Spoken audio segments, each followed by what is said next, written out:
back with another one. We're trying a couple different things. Want to make sure everything is moving and shaking the right way. Yeah. Yeah. Okay. So yeah, I did some redesigning. Wanted to have it bigger screen, so it should be. You should see me like kind of full screen right here. Let me know if you do. We're running the vertical, not the horizontal, just the one this time, but it should look better. Right? That's the hope. So last minute changes, last minute tweaks, literally put this together last minute. So just want to make sure we look good. Oh yeah, bro. Yeah, we're born in the same sun, so we like the good stuff. Again, bear with me. I want to get everything situated so I'm not flipping out during the entire stream. Sometimes things aren't exactly how you want it to be here, and there.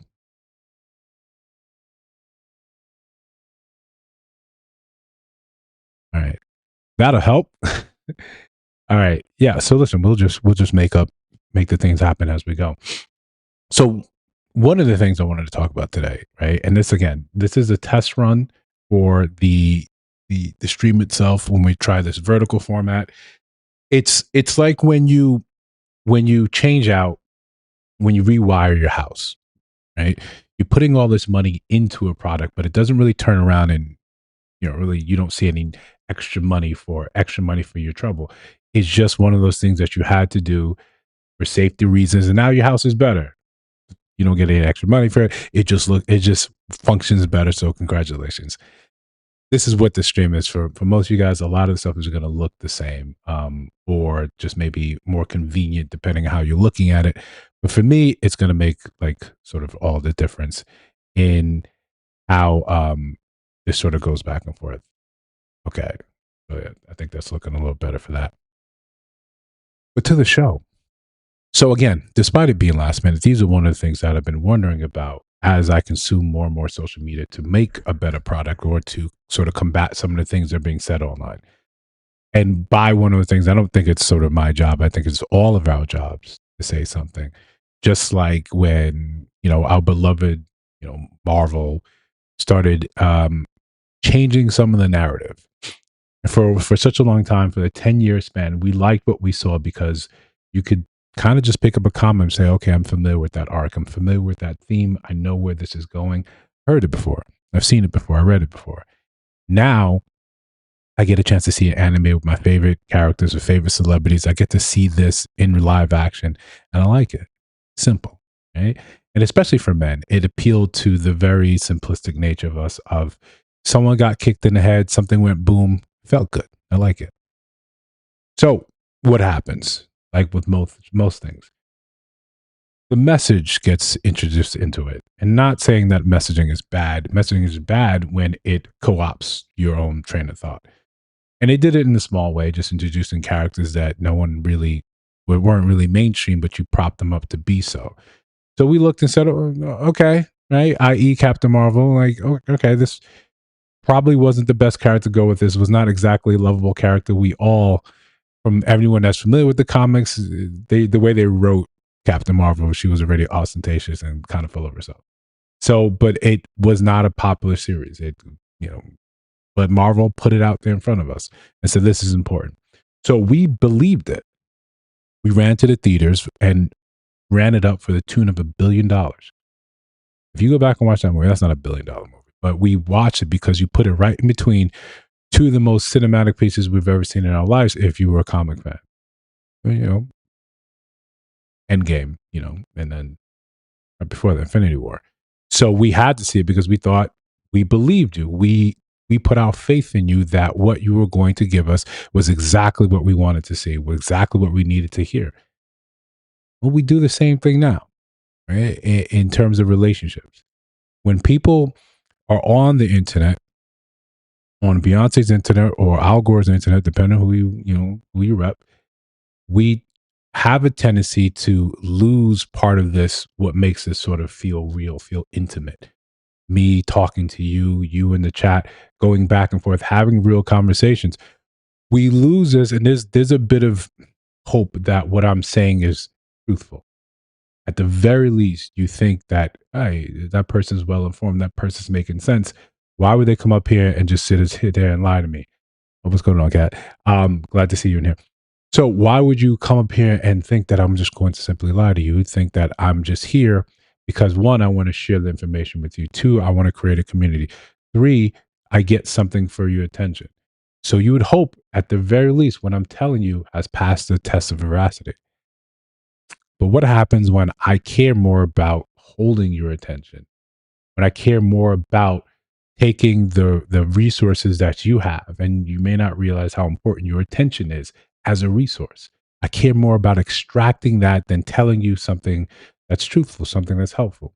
Most things that are truthful and helpful when you have a problem solve your problem, at least put you on the road to solving your problem. Hey, Jazz, you didn't reply to me. I didn't think you were going to come. When I give you a solution or I help you find the solution to your problems, you should be on your way to eliminating said problem. You no longer have to come to me. I can no longer at least grab your attention. I just have to sit there and become, go back to being a sage, and hopefully you return with a new problem. And here I am to solve it once again. And the cycle continues. But what if I get something from dishing out the advice? What if I enrich myself? And not just in your intention, but in my pockets? Well, what I'm going to tell you is exactly what you need to hear to make you feel like you're on the path of success, the path of change, but you end up spinning your wheels. So you come back, but you feel good when you come back. But when you go back into the real world and looking for your solutions, you don't have any. So what do? You got to come back. Because again, I know how to make you feel good. I know how to tell you the things that you want to hear. But we keep repeating the process. One day you become savvy enough. One day you wake up and say, oh crap, I'm not actually improving. Nothing that you're saying here is making any sense. What's going on, Esther? Nothing that you say here is going to make any sense to actually make my life better. All I care about is holding your attention. All I care about is when you come see me, you paid for the ticket, you made my post go viral, and now I get to do this to someone else. Now I tour the country telling you exactly what you want to hear because it feels good. It's a very simple thing. It's a very rudimentary sort of thing when you look at it on the surface, except the problem is we end up damaging your life. Right? And we'll talk about that later. Again, thank you all for being here. This is maybe it's another one for the replay gang. But again, we're here, we're making different changes. We're creating streams that are at least more visually appealing so you can catch it. Hopefully YouTube does the thing that says, hey, he's here again. I guess I should push it. But you can do your part. You can help that out by hitting that like button on your way in, subscribing to the channel if you haven't, if you're new here, also sharing it, also hyping it. I'm not really sure how that works as on the creator side. But that being said, we got some show. Let's go.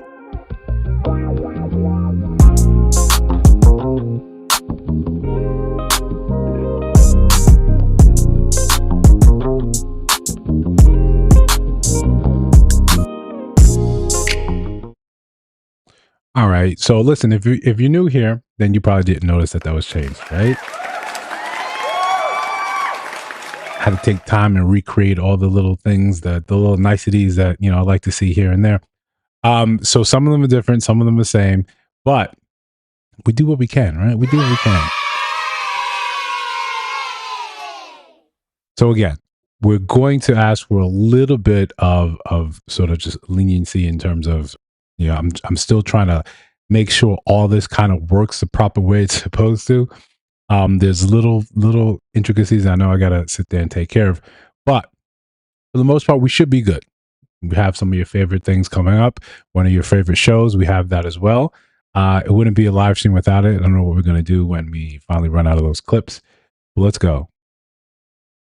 Ms. St. Clair was a therapist for you and a former partner? Yes. And why are you saying that she was fraudulent in her intentions? She asked us to take a break from each other on our 5th session, which we did. And within the 6th session, he no longer wanted to be with me. She gets us to break up. Now she's dating him. She's dating who? She's dating my ex-boyfriend. It has nothing to do with the sessions. I held them professionally, and when we ended, our relationship started weeks. Oh, we heard you. Weeks later. Once you decided that you wanted her man for yourself, it was a wrap. Your credibility is garbage. You said that their problems were clear to you. What were their problems as you saw them? I feel like he didn't want to get married to her. Maybe with the right woman. This is from the American Psychological Association. It says that in order for this to not be a flagrant violation of your ethical duty, do you know how much time is supposed to elapse between the therapeutic sessions and the dating? At least 2 years. You have violated that in the worst way. Absolute sabotage from day one on the part of you, Madam Defendant. I rule in favor of the plaintiff for the full demand. So, you know, that's got us thing, right? We go to, you know, you and I, we're having problems, right? And we figure what do we figure? Exactly what society tells us we're supposed to do. You're supposed to go to therapy. You're supposed to go there, figure it out. You guys will get the help you need. Things will get better. But your therapist is like, nah. I'm listening to all the intimate details, and I can kind of see who the problem is here. I know it's you. And even though I'm a therapist, I'm still struggling out here in the dating game. Why don't I just take your man?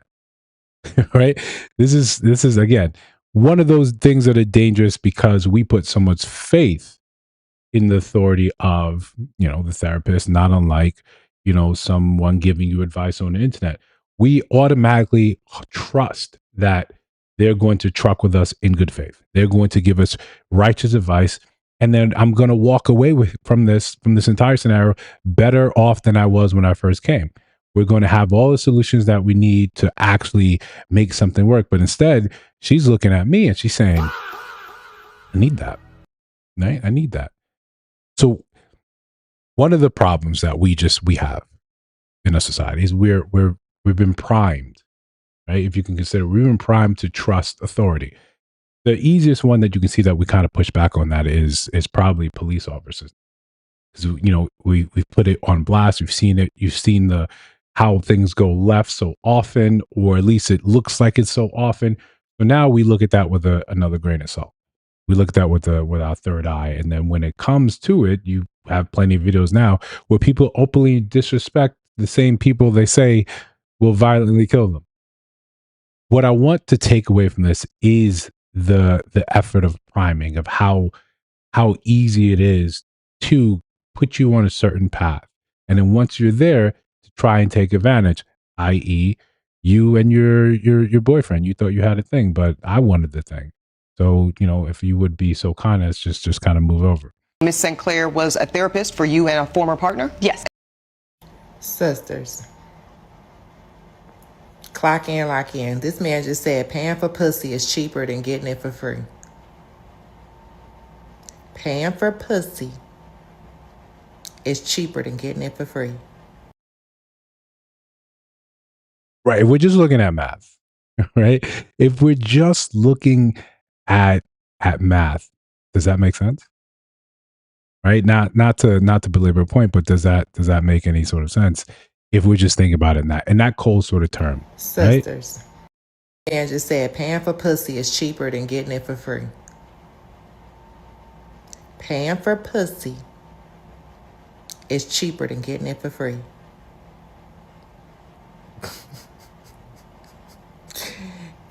And then y'all wonder when y'all get on my post and I'm coaching y'all and I'm telling y'all to set a standard for your cat and to require whatever you require up front. That's not exactly the advice I would go with.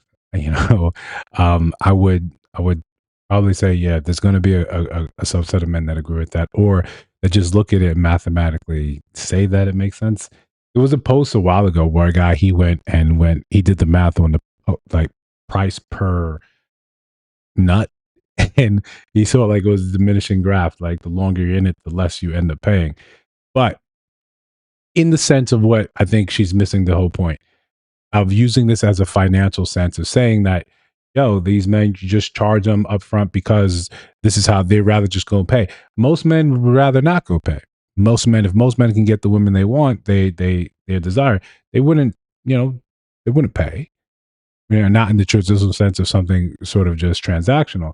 Because believe it or not, despite what we've been told, despite what we see all the time, men often also want intimacy. They want to feel needed. They want to feel like they're important. Hey, there's plenty of men that will, you know, if in the right environment, will admit that they like being the little spoon. Right? They enjoy it. So it's not as if these are things that are bad. It's just we have a society as again has primed us to think about intimacy and think about men in a certain, specific sort of light. It's cheaper to buy pussy than getting it for free. Because nothing is free. Let's be clear. It's cheaper. It's cheaper in the sense of when you're just looking for that very transaction, because the way we've made dating transactional in itself, where there are more and more expected demands of a man in terms of dating. Now you want him to pay for your babysitter, for your life choices before I've known you. For us men on this side of it, we look at it and say, this makes absolutely no sense. I'm not responsible for any of these things about you. How do I have responsibility without authority? That it doesn't really make sense to us at all. You can't have one without the other. But we would have this society that's set up that makes it seem almost normal that this is how it's supposed to be. So when they're saying, yeah, you pay, and they're doing it in a sense of Victor Sweet. You're paying her to leave. It's not that you're paying for the act itself. You're just paying for the end result. Most people are comfortable in that sense of like, I'm just going to buy the result. Right. Yes. Blair, thank you. I love being like the little spoon. That feels like fantastic. There's like in your heart, it feels like this release of this sort of just stress. But you got to go back and you got to put the thug machine back on. That free cat gonna eventually come with that mortgage, them bills, that kid help, all the installments. One of the men in the comments said, it's what'd he say? A one-time pay versus a subscription. So you know what that means? What a lot of men do? They'll take that one free pass. When you get that trial to that subscription, they say you can start today and you get 3 days for free and then the trial start. A man will take that 3-day trial you give him and then you wonder why he gone, why he stopped texting, why he stopped communicating. You didn't set no standard. The trial was free. He already got the experience. He got the fun. He had fun. He's gone. Why would he now subscribe and pay the monthly subscription? He already had 3 days of good time. Next, he gonna go try to find another app with another 3-day trial.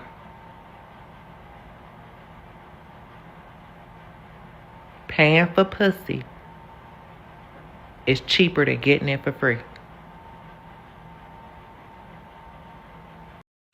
I really think she confused herself there. I know what she's trying to say. You're trying to make it seem as if he's just going to be in there and he's going to play what he can play with, and then he's going to go off to someone else.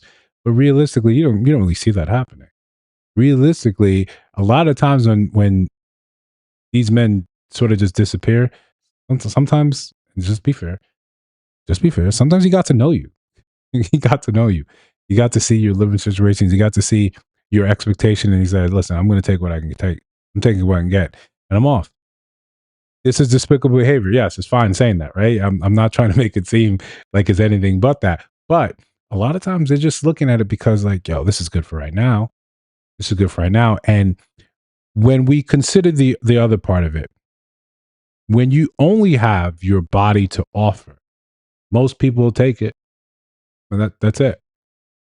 When we have our society set up in such a way in where it's just the man has the expectation that he's supposed to provide, he's supposed to pay for these things, he's supposed to make your life demonstrably easier financially, in a multitude of ways.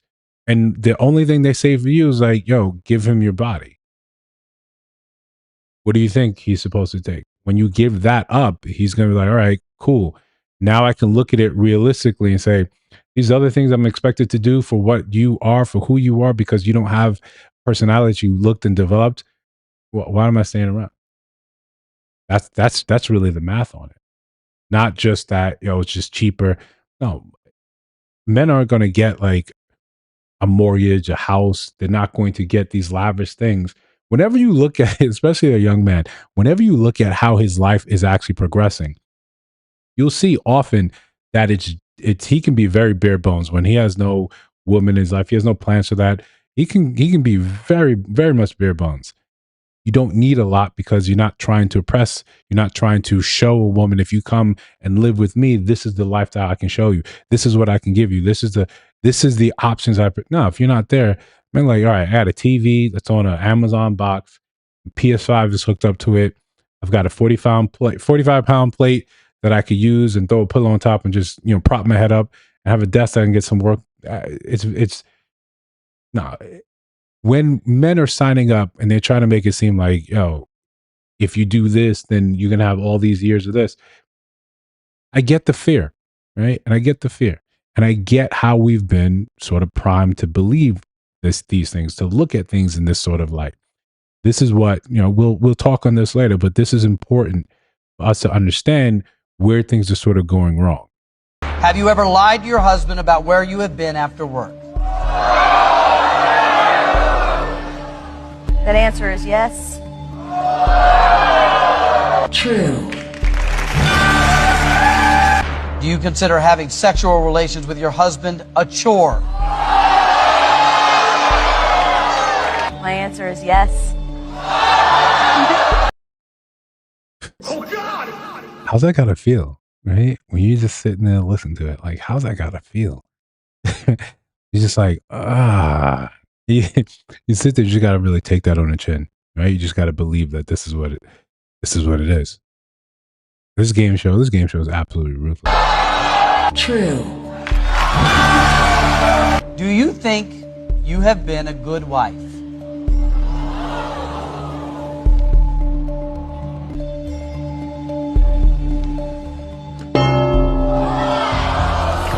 Chad, you hit the button. And why did you hit the button? She is a good wife, but there's times that, she hasn't been good. So I mean, it's kind of I don't like the question. I hope that the replacement question is easier. So listen, do you think the replacement question is going to be easier, or you think it's going to be worse? As we said, you have to look at the fruit. Who's saying these things? She's making a general statement. Yeah, this is part of the problem when we find how we operate online. Something happens to you individually, and then it's all. Right, then it's painting with the widest of brushes, and then what we see a lot of online is when women talk about their, hey, and this would be the exact format, right? And I know I've been in the trenches, I've been in the TikTok trenches. Damn! It goes like this, right? Let me tell you why all men ain't ish. I was on a date with blah blah blah yesterday. This one man that she's talking about, but the opening statement, the opening salvo is in the proper format. And I was having a conversation like this just yesterday about the detriment of why we don't seem to be able to date and get along well. And I was explaining that you have to think about how many years men have heard basically, light misandry to full on misandry for decades at a time. So now there's a general just sense of malaise. Then there's another sense of apathy. Then there's just like, I don't want to do this anymore, right? I just don't want to do this. I don't want to fight with you anymore. I don't want to be responsible for the cannibalistic humanoid underground, like the chud that you went on a date with. That doesn't represent me, that has no real connection to me in any sort of way, but his activities, his way of being. Now you're saying that all men and I'm in that. And then when I try to combat and say, well, I don't move like that. If you're not bothered, why are you even saying anything? It's got this, and this is the danger. It's a closed sort of loop in terms of reasoning.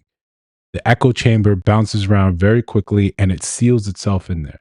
You don't have an opportunity to hear anything that combats what you've been told. So you end up simply repeating the same thing. That chamber gets stronger and stronger and stronger to the point it might as well be adamantium. It becomes almost impossible to change people's minds. And then when that happens, once I've got you there and I'm the trusted source, now I've got you. Right? But we'll take care of that in a bit. Since you have been married, have you ever given your phone number to a man you were romantically interested in? The answer is yes. True. It's a smug look for me. It's really a smug look too. She just looks like, yeah, of course I did that. Now look at his face, contemplating. How'd I get here? Right? How'd I get how much? When we woke up today and this morning when we came out here to do the show, I thought I was ready. I thought I could handle all of it, but you know what? I should have known better. Why? Should have known better. Yeah, I feel for him, right? I feel for him. How much money is your pride and dignity worth? Now, again, I was about to think maybe we could set this up where we could pretend to have a relationship, but then it is the lie detector test, right? It is a lie detector test. How do you get around that? How do you get around that? Do you have any secrets that could destroy your marriage?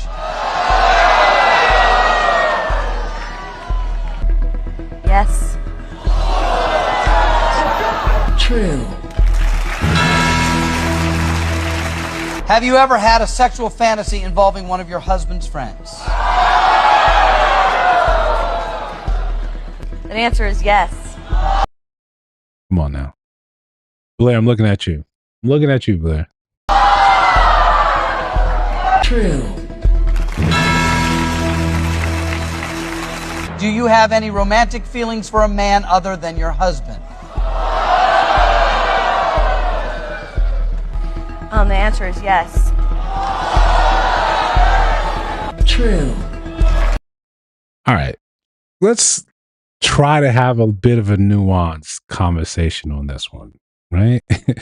Like, okay. Having romantic feelings, fantasizing about someone other than your spouse. Now, I know it sounds bad, right? It doesn't sound good. It sounds bad. But if you don't act upon those, can you get a pass? Right? Can you get it like oh yeah, okay.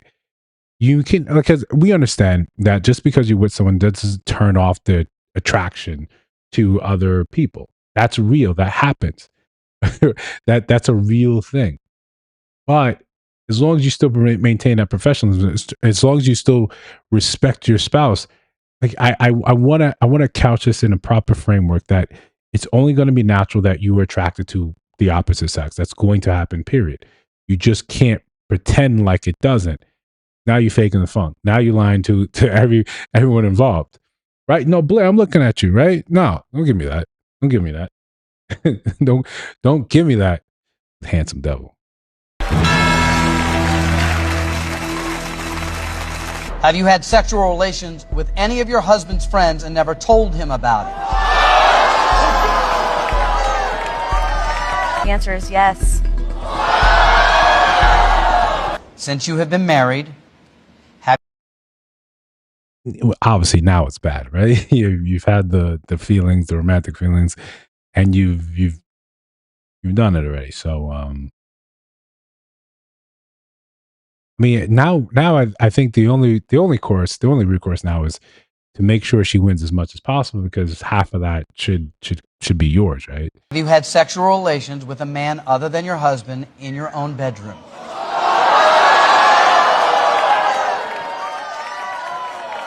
The answer is yes. Are you still in love with Chad? Yes, I really love him. True. That was the one lie that she got through. that she got through. But all jokes aside, right? This is just showing that it's infinite reveal. Oh yeah. Right. But you get the green, right? You get the green. So listen, this is to understand something real. You can still believe that you love someone and do him dirty, right? Do him dirty like Rock Lee did, right in front of all the friends. I'm gonna do all you dirty, right? Naruto, Sakura, I want you all watch. I'm gonna do your whole village right here. All need to watch this. I'm about to do your man's dirty in the bed. Romantic feelings, secrets that could destroy the relationship. And I'm questioning that because I'm just looking at his face and I don't. I don't know if he's going to go there, but at some point you got to ask yourself, man, what type of humiliation ritual have you set yourself up for the rest of your life?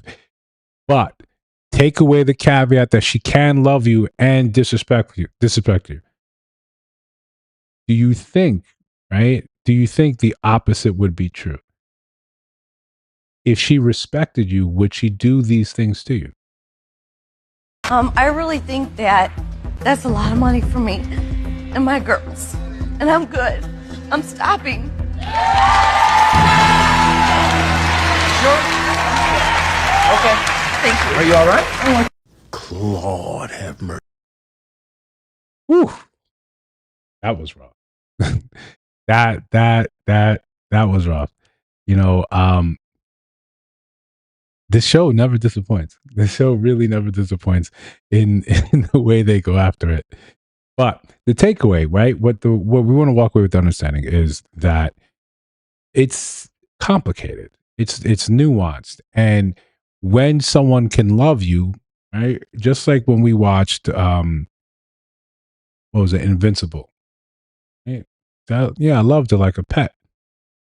Like you can love someone and not have that respect for them and then do whatever you want and not have any type of recourse and justify it easily.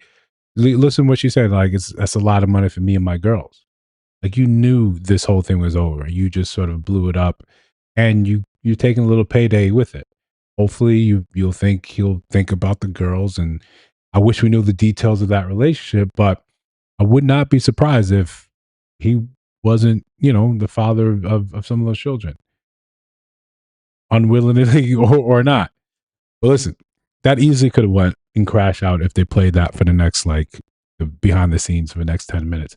It probably even went to crashing out. All the same, we're on our way there. I got road rage, been burning rubber so reckless. I'ma crash out. I got road rage, been burning rubber so reckless. I'ma crash out. I got road rage, been burning rubber so reckless. I'ma crash out. I got road rage, been burning rubber so reckless. I'ma crash out. Got 100K on my wrist and my. Now, I don't know about you guys, but I'm enjoying this format, right? I'm enjoying the banners, like the new little thing put together. Right? It's been a bit of a work. It's been a bit of work, but I think it came out nicely. Right? There's going to be some more tweaks we're going to make, but we're trying to improve. That's the name of the game, right? Just like the little merch we got, right? Merch in the store. We got our shirts, we got colors. Trying to improve. That's always been the name of the game here. That's what we're trying to do.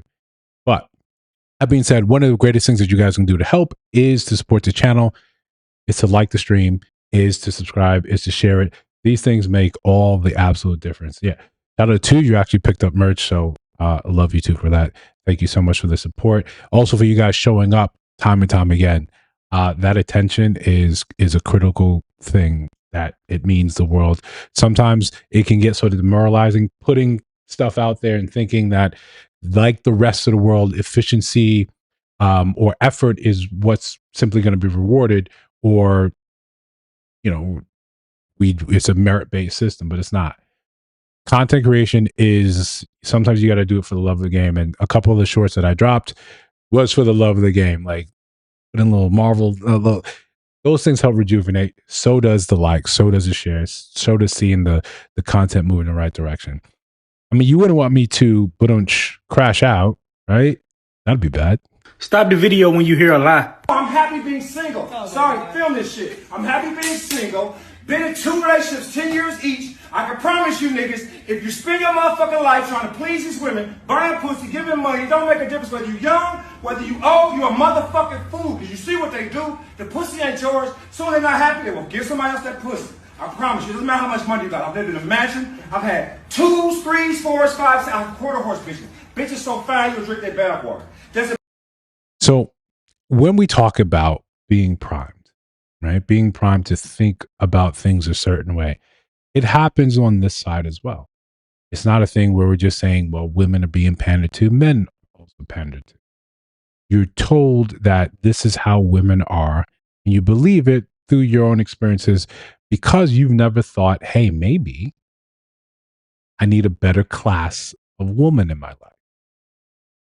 I'm upset that these people are the same because I'm essentially the same person. If you're yelling and screaming that this is what it is, don't believe anything, then the first thing you should do, and men in my circle, we tend to do this, we look inside and say, all right, what am I doing wrong? If I'm surrounded by people having the same type of conversations or their hands constantly out, I want to look and say, what's going on with me? How did I find myself here that this is what I'm attracting? More or less, why am I going after this very same thing? Could the issue not be me? But it's very easy just to kind of like, again, point it out, look at it outwardly. Someone else is the issue, yet I'm the same person I was 10 years ago. My frame of reference is the same it was 10 years ago. My experiences have not amassed to any new level up. I'm still the same person I was 10 years ago. But I want differently in my life. I'm told I'm supposed to get different in my life. Yet it's not manifesting that way. Even though I've done the manifesting, it's not really changed. I feel like it is because society, right? Society has evolved and changed and things are just a bit different.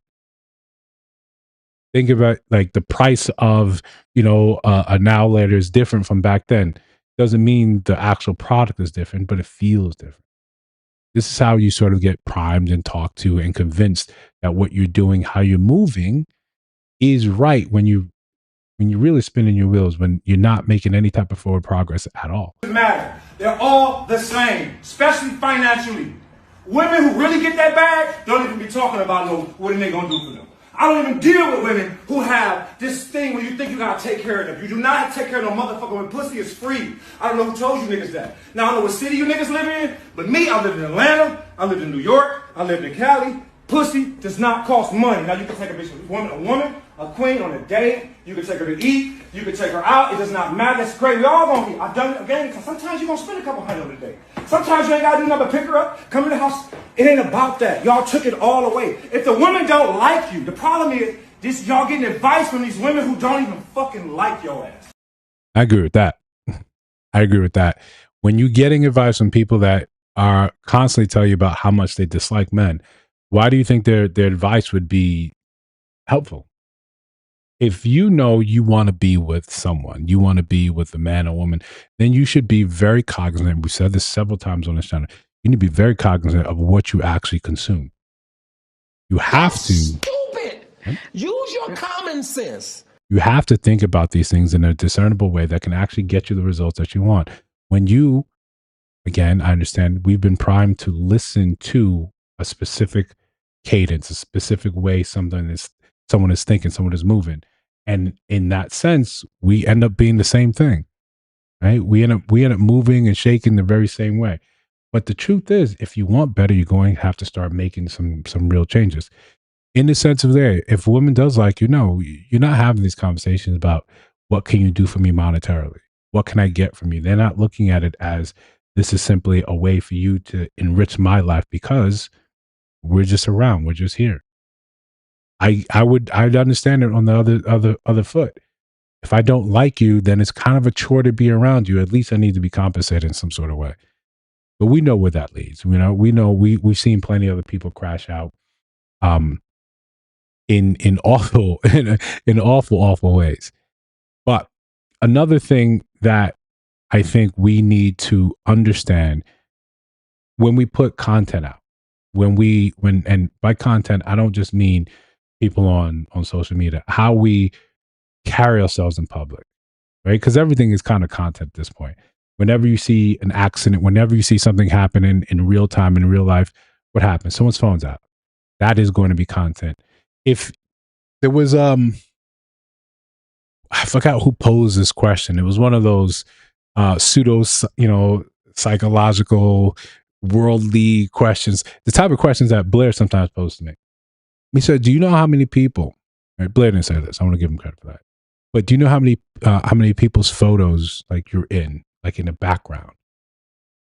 You think about how ubiquitous it is for people to have their phones in their hands, recording something, taking a photo of something. How many times are you appearing in someone's photo, just in the background, just moving and shaking?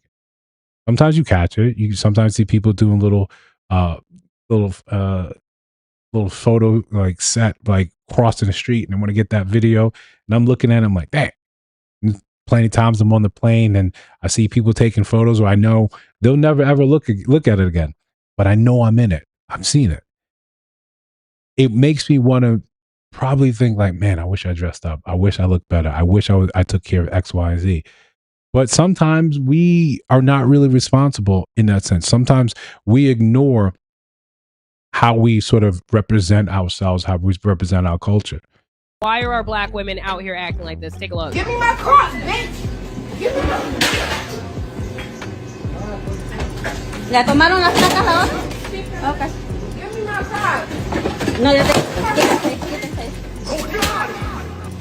I will fuck you up. Deja come, please. Pass.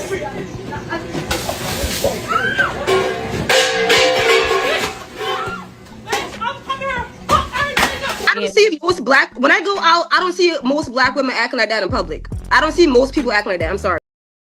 So yeah, I don't see that.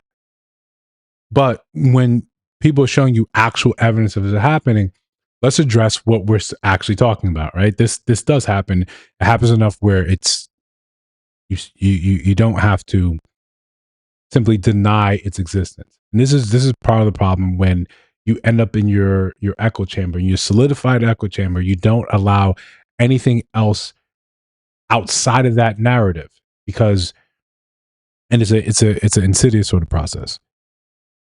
That belief that you keep referencing, that you keep talking about again and again and again, it becomes your identity. And then when someone comes and simply tries to challenge an idea, because to them it's an idea that you should be willing to let go because it's just an idea, is demonstrable proof of why that thing may not be true. But because it's tied to your identity, you are now offended. So you rise up to defend the thing rather than saying, hey, this is the basis of any type of scientific method, any type of thing where I'm trying to learn, I'm trying to adjust, I'm trying to get better. This is the methodology for it. Hey, you were wrong on this. This is actually a proof. I should say, let me take a look at that. I could be wrong. You should be open to the fact it might be wrong. Now, when someone is showing something right in your face, why can't you accept that? Like, I just don't. I can tell you right now that when I go to this brunch place by my house, it's only black women that's up twerking. It's not, I don't go to white places and white women pop up and they start twerking. I live in Chicago. And you have to admit that there is a level of dysfunction here, because most of them were raised by, even the black women that you see twerking were raised by single black women. All of these people are being raised by single black women. If you at a party, what's wrong with twerking? It's not a party. Yeah, but it's not a party. Like, we have it's a restaurant. It's not a party. It's a restaurant. People are there with their man. People are there. It plays music. Yeah. All right. So as I had like a DJ, it's a party. It's not. It's not a party at 11 o'clock in the. That would that would be infuriating to me. When you purposely being that obtuse, where you can't simply acknowledge. We understand that there is. It costs you nothing to be like, I'm wrong. And the quicker you can move and you can pivot on that, hey, I was wrong about that. You're right. The quicker you can do that, the better off you're going to be. The easier most things are for you in life. Oh, yeah, I was wrong about that. Moving on. Just moving on. Oh, you were right. I was tripping. I was wrong about that. Thanks for correcting me. When we don't have this ability to correct one another, especially, sometimes unfortunately in the black community, I can't correct you. I can't tell you that, hey, that thing you did bothered me. That thing you did was not all right. When you can't be wrong, when you walk through the world as if you're infallible, you're going to miss out on some real growth and then some real actual like helpful relationships. This is when you're probably better off by yourself. You're probably better off alone. The issue is this mindset isn't sort of unique. This is not a thing that you only see over here. This is a very common trope. This is a very common thing. We do it in other avenues of our life. We do it in other ways. Specifically, sometimes when we're talking, just about like weight, we don't seem to have an ability to talk about these things in a helpful sort of way. It always ends up being a conversation that touches onto the emotional. This is not helpful. This is why we find ourselves stuck in the same place for, probably close to 20 years. But no, that wasn't a agree or disagree, but that is definitely up next. As always, like the stream, share, or if you're new here, subscribe to the channel.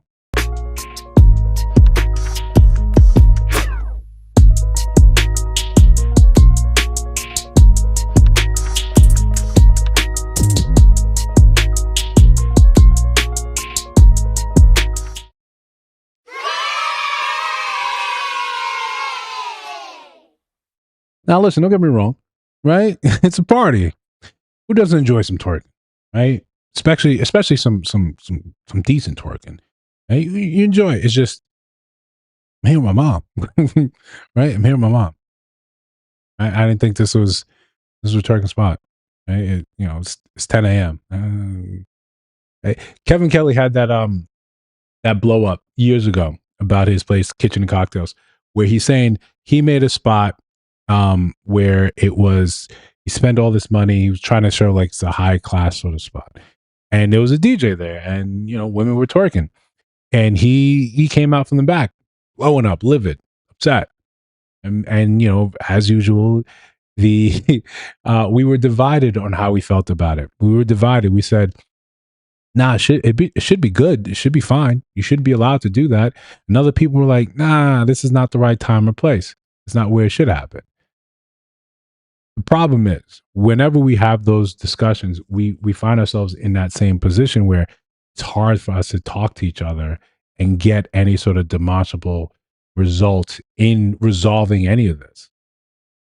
But as always, we'll see what we can see. Don't be with me if you can't get rid of the lustful desires of the world or other women. Because I feel like why are we even together if you feel the need to go ahead and cheat or lust on other women? What's the point? Yeah. So realistically, as a man is attracted to women and we're so like, oh, ego and pride, and we need them, a woman comes along and you just think that just diminishes, or you think that I'm the one that won the prize and I'm the one. I'm the prize always. See, and I think that's the issue, because how are you the prize, but you want us to be equal? There should be some type of compromising for the prize. What do we get for protecting our prize? What do we get for providing for our prize?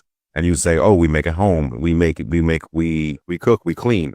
And again, I'll say this, like I always say, I can cook, I can clean myself, because if I've gotten this far, I'm still alive, I'm healthy.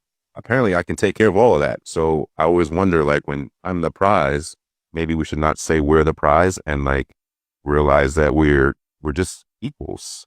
Because you wanted me like I wanted you, and now we're trying to build something together. So how are you above me as a prize? Because I just feel like if you're sitting there lusting after women and you still have this like young mentality, because even though you guys say my age, whatever, you can have a mature relationship with somebody and understand I'm not going to sit here and put up with somebody who doesn't want to treat me like I'm up here.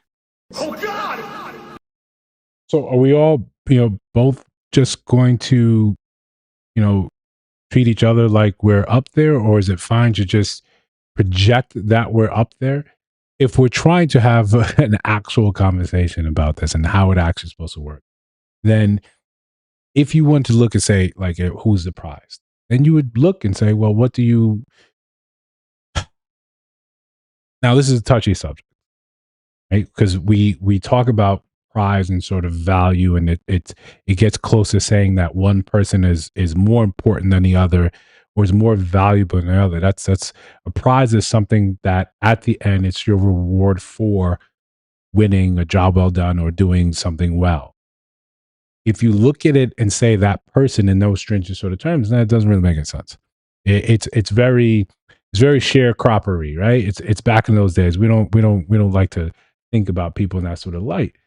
But in a way we don't understand, and we try to, the way we categorize in terms of dating today is sexual marketplace, and let's frame it under that sexual marketplace.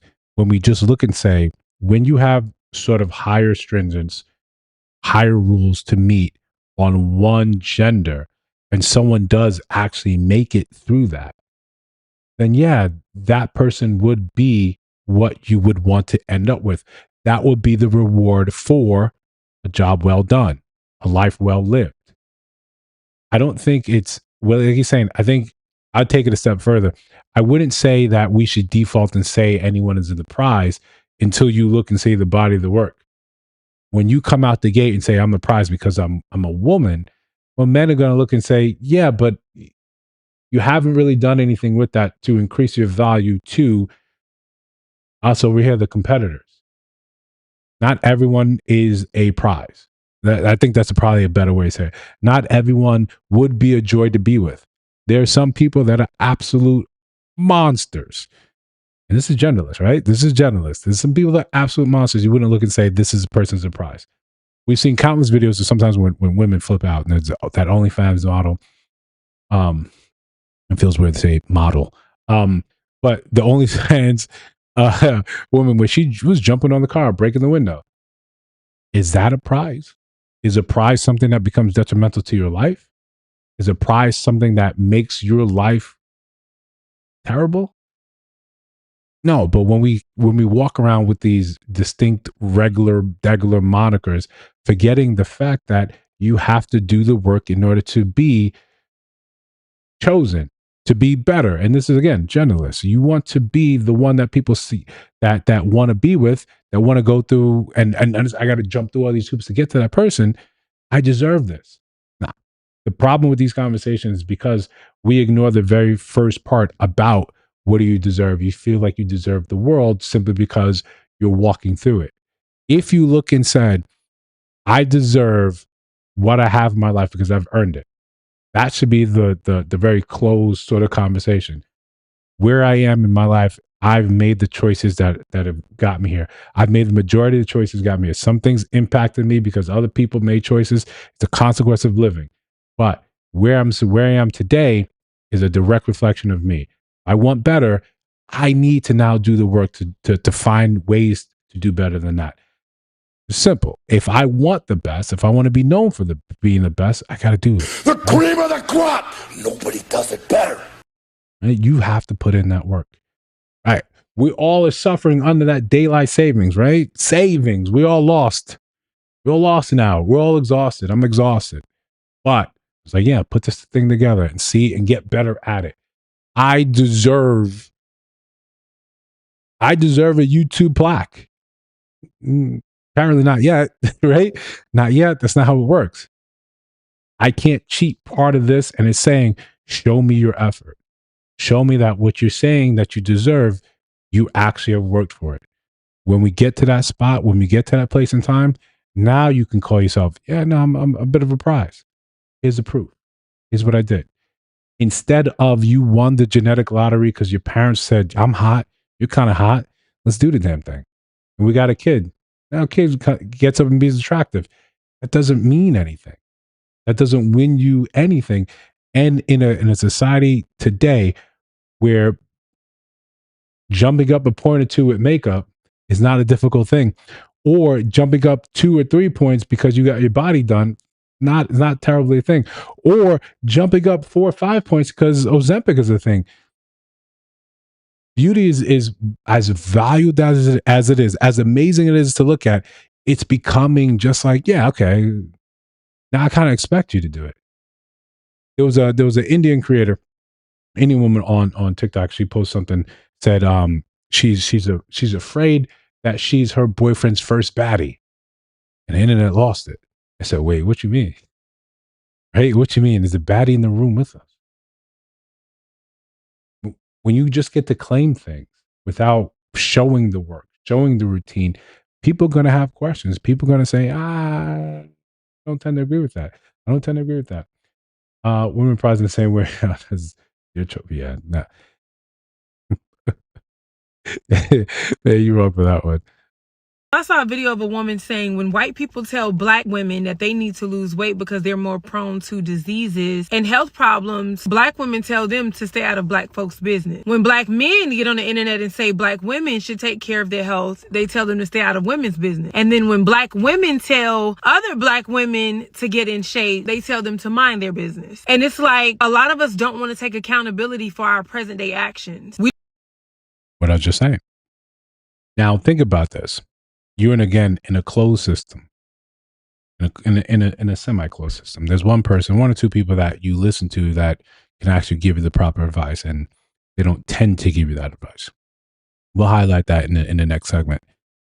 When you see like this is where you end up, it becomes very hard for you to make any sort of demonstrable change.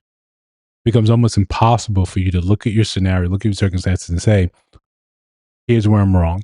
Here's how I improve. If you can't identify that there's an issue, then it doesn't really matter. Now, in this case, when we're talking about weight in the Black community, especially when we talk about women, a large part of the problem is us, men, right? When I say us, men, I don't mean me, right? I don't mean me. That's right? stupid. Use your common sense. I mean the rest of y'all, right? When you say, well, you don't mind, right? Sometimes when it's a slow, you're out in the club with your friends, with your boys, at the bar, whatever, and you're not getting any type of play. You've been trying all night. And all the hotties are like, I got to go home. I'm going to read the Bible. I'm out. So it's 2 a.m., 3 a.m. And now you're just like, oh, I'm horny. I'm trying to find something. Something that you say I would never really do, but you say you push and do this because you're thinking with the wrong head. You end up messing up the market, right? Because you're 6'5", right? Former D2 basketball player. And you're out here handsome. But you're feeling lazy. You feel like, yo, I just take whatever comes in my bed. One thing me and my boys used to talk about, who you sleep with sleeps with you. That's, as a young kid said, you both have the same body, right? You have theirs, they have yours. If that's not someone you would introduce to the rest of the world in the light of day, bring home to your family, then what are you doing? Just because you feel like that now. The fact that post-nut clarity has to be a thing, it should be like, man, I was happy I did this. This was a good idea. I'm ecstatic for this. Rather than saying like, yeah, I cannot believe it. I cannot believe it. You look at yourself in the mirror and say, we promise ourselves never again. And look at us now. Look at us now. In the trenches, deep, missing, right? In the war zone. We shouldn't be moving like that.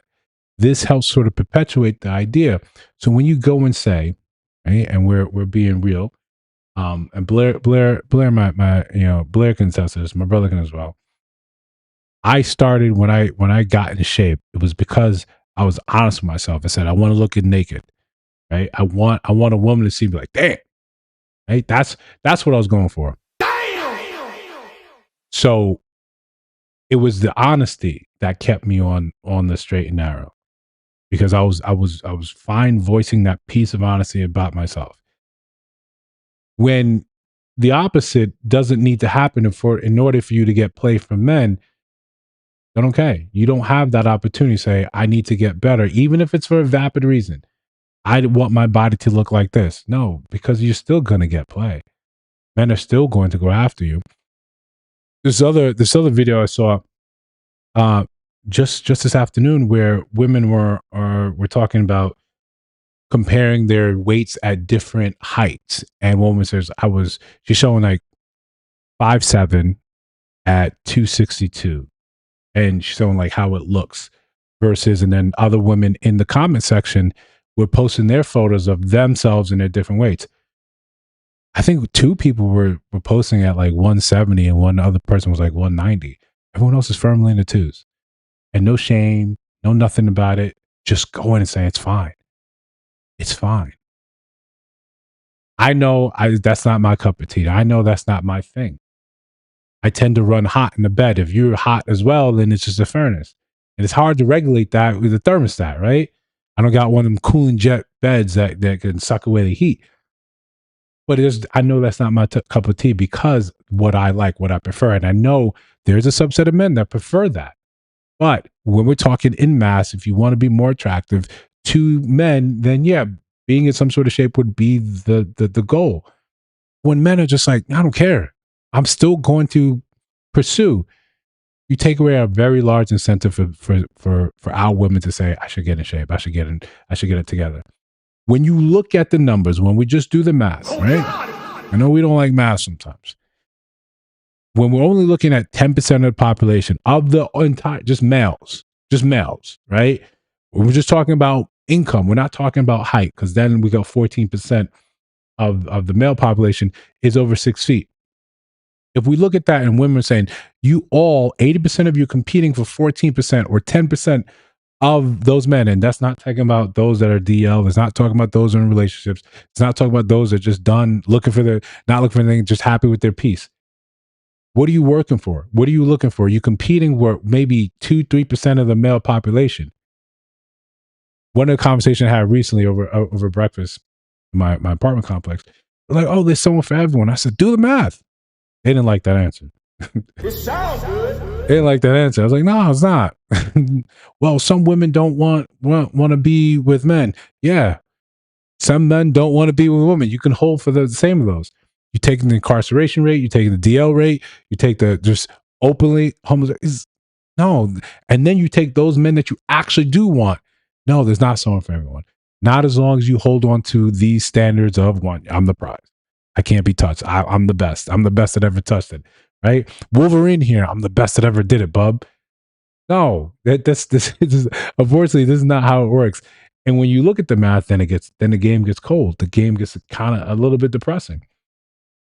It's a little bit depressing. The point is, it becomes very difficult for us to see any type of change, any type of growth when we cannot talk to women in a constructive sort of manner that says, hey, this ain't good. Now let's remove the attraction from it. Let's remove the attraction from it.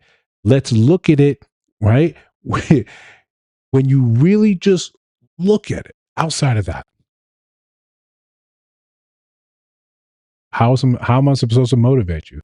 How am I supposed to tell you that you should do better? If I can't look at you and say, hey, do you want this type of guy, the best type of guy in the world, right? The guy that looks like the superhero that you've always wanted, right? The Captain America scene when he's holding the helicopters from Bucky, his best friend trying to leave, right? Blair trying to leave, he's brainwashed. I'm trying to prevent him from leaving, right? You want that type of guy, but you don't want to listen when he says, these are the things that I want. These are the things I'm happy for. These are things that would make me happy.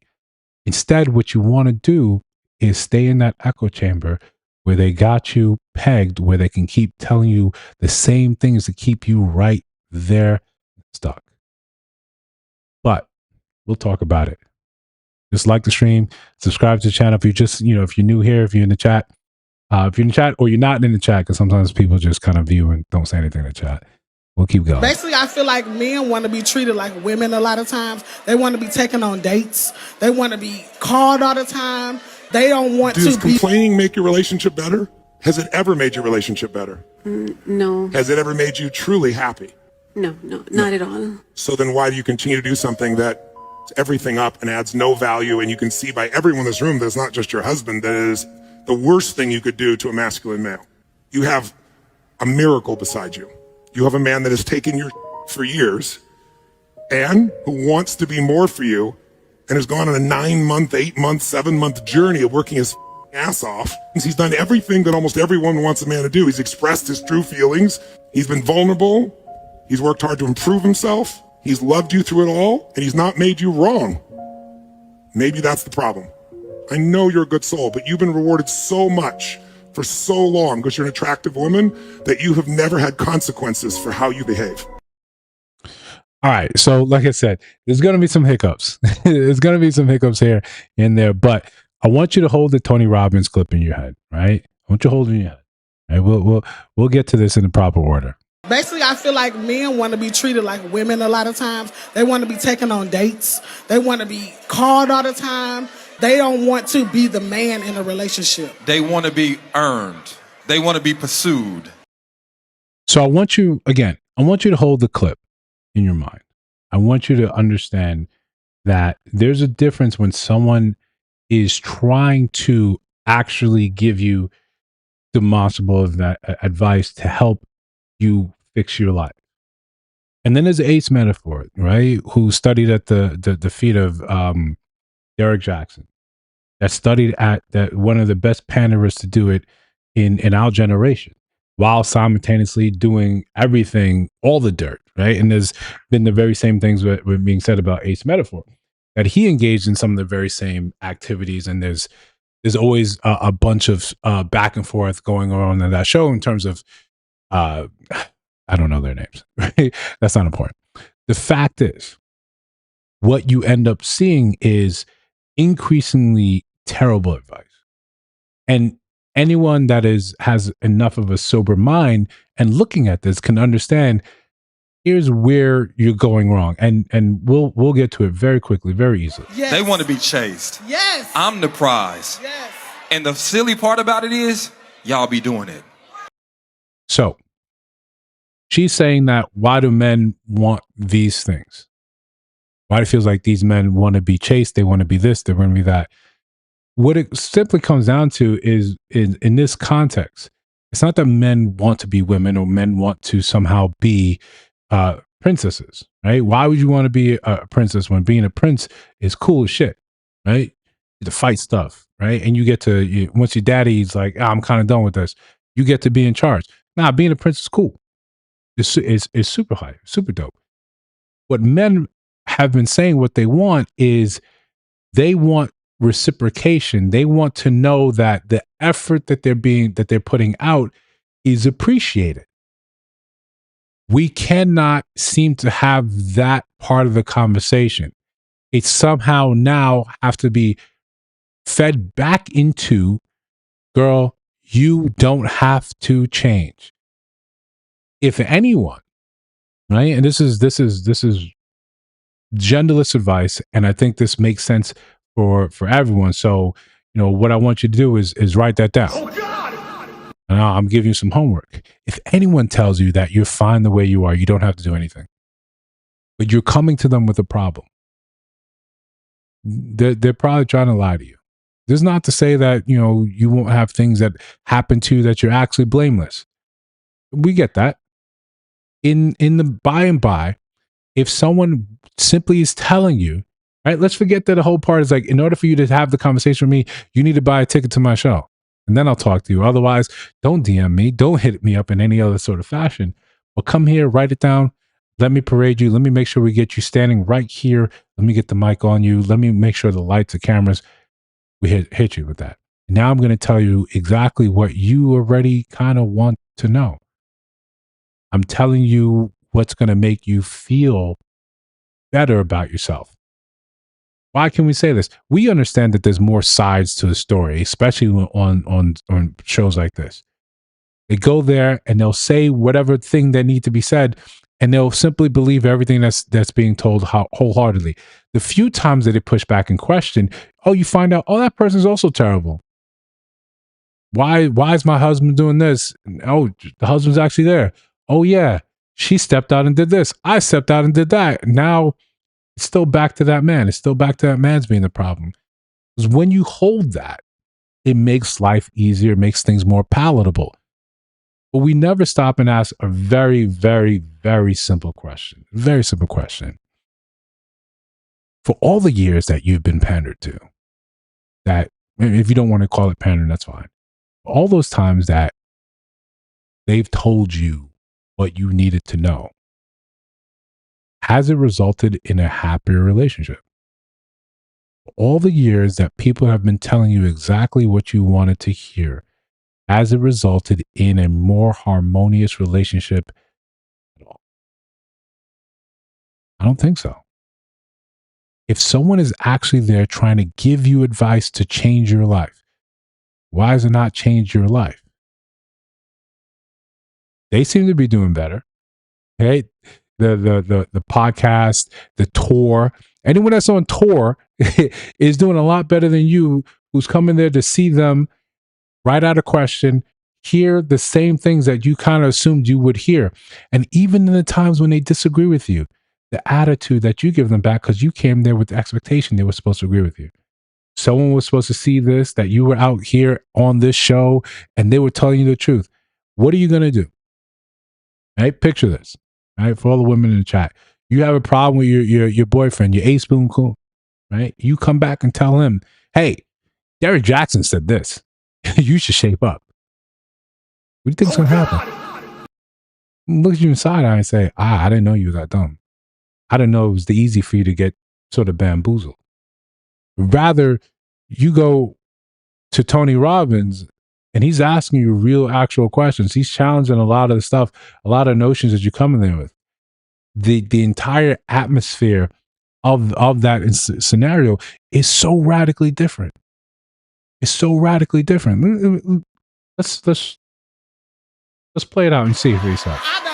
You always talk about I ain't chasing no man. That's the you do. Every time you get that man a chance and he don't deserve it. Every time you settle what you know you deserve out of relationship for a man that isn't meeting your qualifications, every single time you allow a man to take you off the dating market.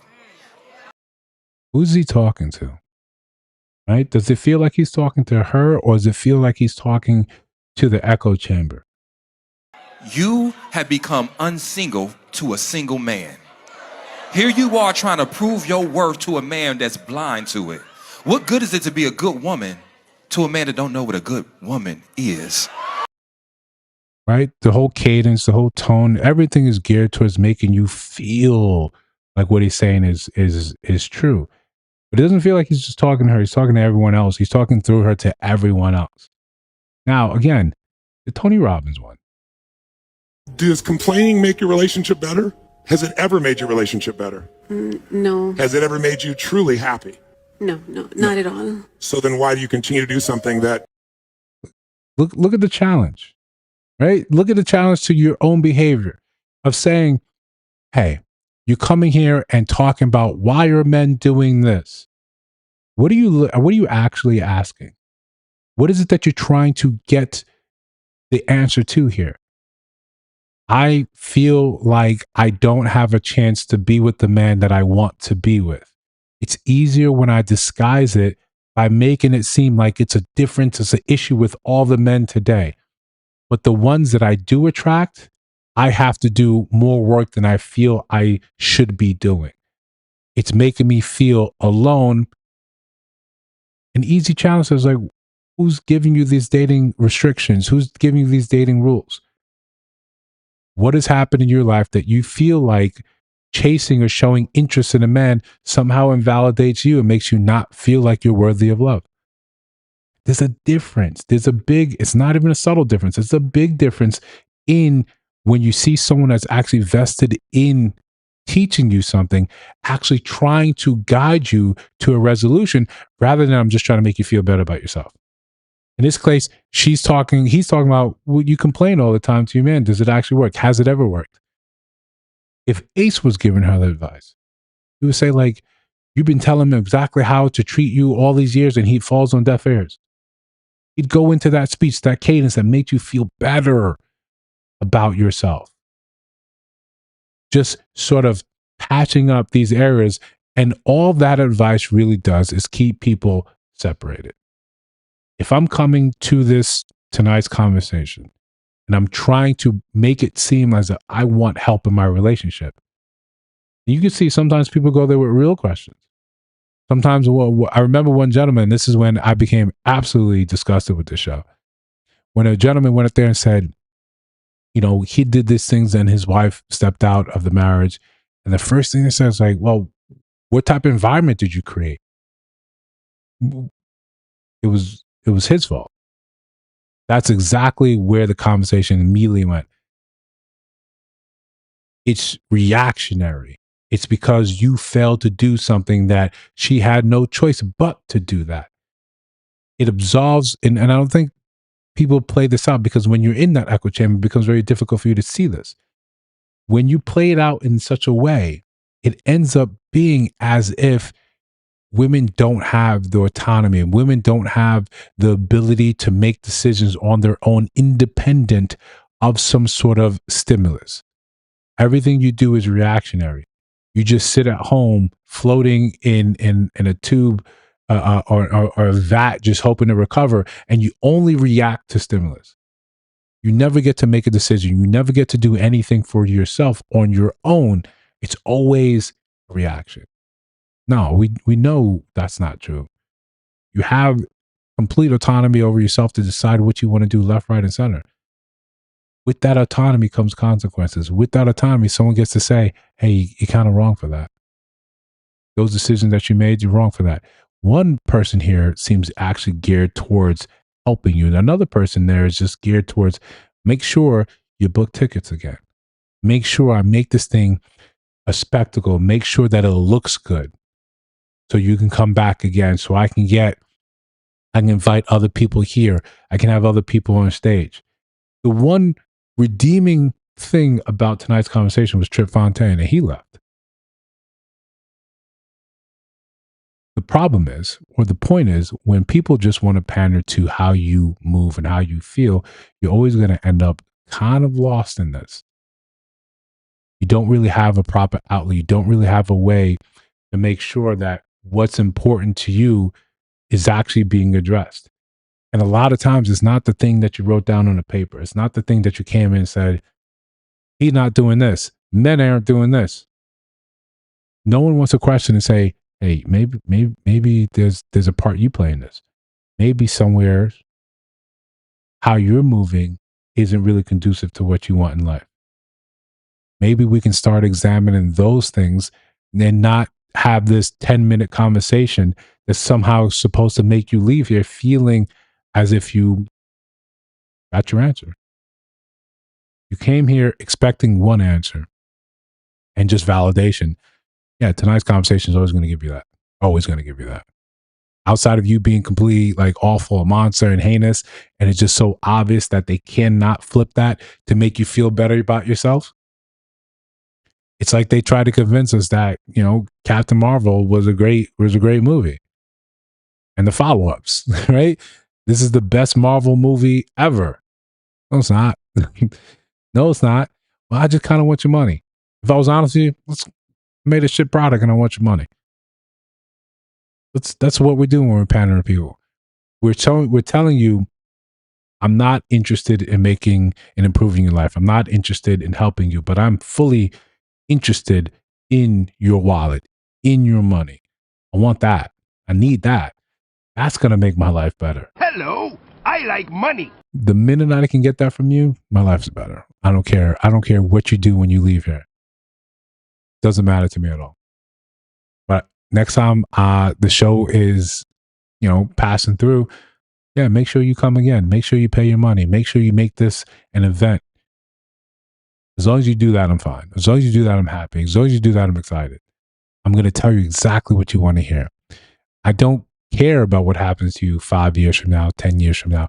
I don't care that you use this information as a linchpin and made your entire personality around it. I don't care. I forgot what I said. If it wasn't recorded, I forgot what I said. I'm out here acting a fool, being demonstrative. I don't care what you have to say. And the real kicker is, it doesn't matter how often people get exposed. It doesn't matter how often a lot of this information is made public. It works because we want to feel good. That's the trap. You want to feel good. And as long as you know you can come to me and I will make you feel good, I've got you every single time. That being said, I'll catch you guys on the next stream.